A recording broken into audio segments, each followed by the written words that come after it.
Hi, today we'll be doing a horse's head, personalised name for stables door. So what we'll do, we'll crack on, open Vectric. I've already sketched this out a couple of nights ago, so I'm just going to go through what we do to bang it into sheet cam. So just import my SVG. So once you get it to this format, I always export it to an SVG, not a DXF. Way too many nodes in a DXF, and when I get a minute one night, I'm going to go through is how I create diagrams on Vectric and why I prefer SVG over DXF. So we'll just export that. There we go. I won't do it again, did that the other day. Over to sheet cam. And again, any questions on sheet cam, and I'll go through again whatever you guys want to know. It works. So we'll import the vectors.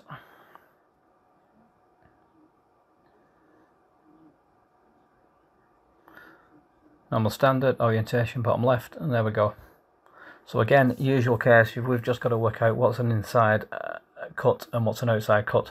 But with so many inside cuts, this is, you'll notice in a minute, when I create the inside cut, you struggle to define what you've already done. So I'll just show you a way around that, what I do when it's quite complicated. There we go. So you can't see that we've actually put that in an inside cut. There we go. So once you go to the operations already, set everything on an inside cut. Click OK, you'll see it. There we go. So now, as long as that's lit and I can go to the rest, the others will light up as we go along. And that way I find that you don't get mixed up. Now I'm sure there's a setting somewhere if you wish to change colour, but I'm not so sure on this new version. But that's the way I do it. So just quickly, not too complicated this, we'll quickly just rattle through these as best we can.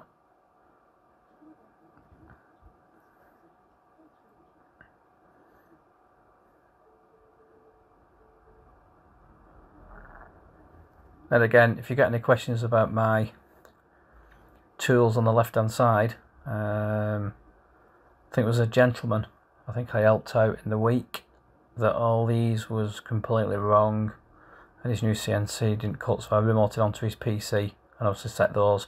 Again, they kind of work within reason on any plasma, but I set this up, as you well know. I use the Jasic 45. One used to use hypertherm, again I'll state it again.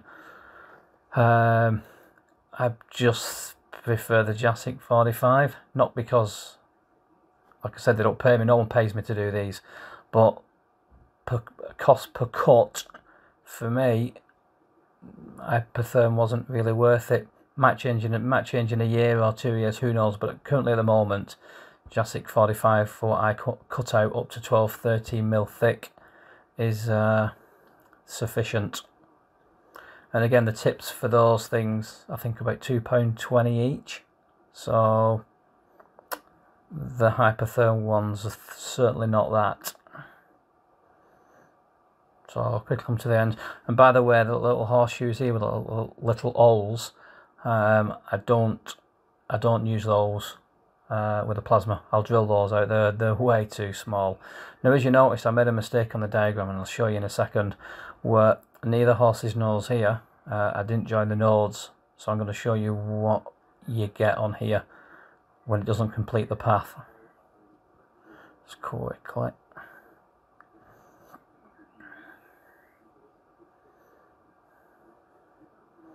So here we go, onto the outside cut.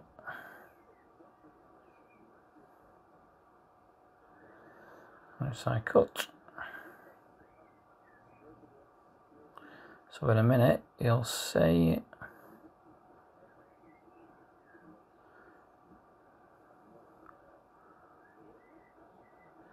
there we go, see the exclamation mark. Basically that's telling me overlapping. Now it's this part here. It wasn't joined because we needed to remove that inner line. Now, in order to quickly get past that, because I'll be honest with you, I couldn't be arsed at that time, I was fed up, I just wanted it cut out. It took ages. So once we cut that, if you click on that button there, for the offset, it will fix it for you. But what it will do, it will miss that line out so the horse is not joined. So it was easy enough for me just to leave it as it was and just TIG weld it and just join it, sand it back. That for me was quicker than messing about. And there we go. So we'll export the tap files, and then the tap files, as you'll probably know by now, go into Mac 3, and we'll go from there. So I'll not show you that bit, we'll get straight onto the cut and we'll see the final product. Cheers guys, see you soon.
So we'll just clean that up and show you what it looks like.